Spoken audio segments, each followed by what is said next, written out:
Hey hello hi welcome to Sandhyarani ముచ్చట్లు. అందరు ఎలా ఉన్నారు? నేను ఇవాళ తోటకూర చికెన్ చేస్తున్నాను. పదండి చూసేద్దాం. ఇలా తోటకూర కట్ చేసుకొని వాటర్లో వేసుకోవాలి.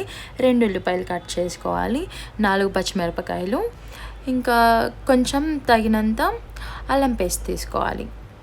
ఇంకా నేను 1/2 కేజీ చికెన్ తీసుకున్నాను. 1/2 కేజీ చికెన్లోకి 3 టొమాటోస్ తీసుకున్నాను. సో నేను కుక్కర్ తీసుకున్నాను. కుక్కర్లో ఒక 3-4 చెంచాలు ఆయిల్ వేసుకోవాలి. ఇంకా మన చికెన్ని బట్టి 1/2 కేజీ, కిలో ఆ చికెన్ని బట్టి మనం ఆయిల్ వేసేసుకోవాలి. నేను 4 చెంచాలు వేసుకున్నాను. వేడయ్యాక కొంచెం కరివేపాకు వేసుకొని, ఇంకా ఉల్లిపాయలు, పచ్చిమిరపకాయలు కట్ చేసి పెట్టుకున్నాం కదా, అవి వేసేసుకొని కలపాలి బాగా. ఇంకా ఉల్లిపాయలు రెడ్ కలర్ వచ్చేంతవరకు, బాదం కలర్ వస్తాయి కదా, అంతలా వచ్చేంతవరకు బాగా వేగనివ్వాలి. 1 స్పూన్ పసుపు, 1 స్పూన్ అల్లం వేసుకోవాలి. ఇలా బాగా కలుపుకోవాలి. అల్లం వేసిన తర్వాత కొంచెం మాడిపోయినట్లు అనిపిస్తుంది. అలా కాకుండా ఇలాగ ఒక 1 మినిట్ కలిపామనుకో మాడిపోదు, కింద మంచిగా ఆయిల్లో వేగుతుంది అనమాట ఆనియన్స్. ఇలా టొమాటోస్ కట్ చేసుకొని చిన్న చిన్న ముక్కలుగా వేసుకొని కలపాలి. టమాటాలు కొంచెం మగ్గిన తర్వాత చికెన్ ముక్కలు అన్నీ వేసేసుకోవాలి. వాటర్ లేకుండా వేసేసుకోవాలి. వేసుకొని ఇలా కొంచెం కలిపేసి అలా కొద్దిసేపు వదిలేయాలన్నమాట, సిమ్లో పెట్టేసి. ఇంకా నేను 1.5 ఉప్పు వేసుకున్నాను, 1.5 కారం వేసేసుకున్నాను. ఇంకా మన స్పైసీని బట్టి మీకు ఎంత కావాల్సి అంత వేసేసుకోవచ్చు. నేనైతే 1.5 వేసుకున్నాను కారము.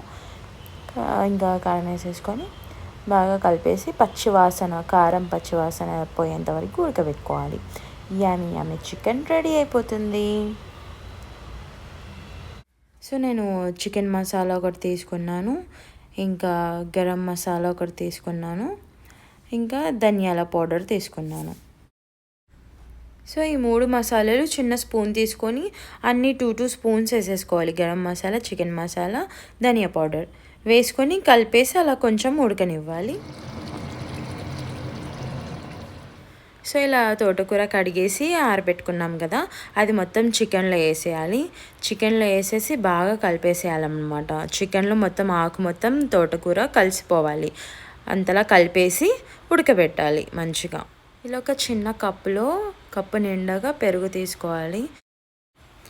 అది ఇందులో కలిపేసేయాలి. తోటకూర వేసిన తర్వాత ఉడుకుతుంది కదా, బాగా ఉడికేటప్పుడు లాస్ట్లో ఈ పెరుగు వేసుకొని కలుపుకోవాలి.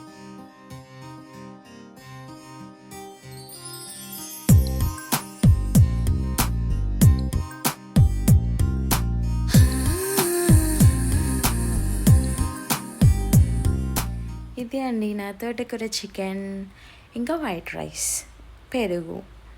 తోటకూర చికెన్లో వైట్ రైస్ కాంబినేషన్ చాలా బాగుంటుంది, ట్రై చేయండి. నా వీడియో మీకు నచ్చితే లైక్ చేయండి, షేర్ చేయండి, కామెంట్ చేయండి, సబ్స్క్రైబ్ చేయండి. Thank you all. ఇలాగే సపోర్ట్ ఇస్తూ ఉండండి. Bye bye.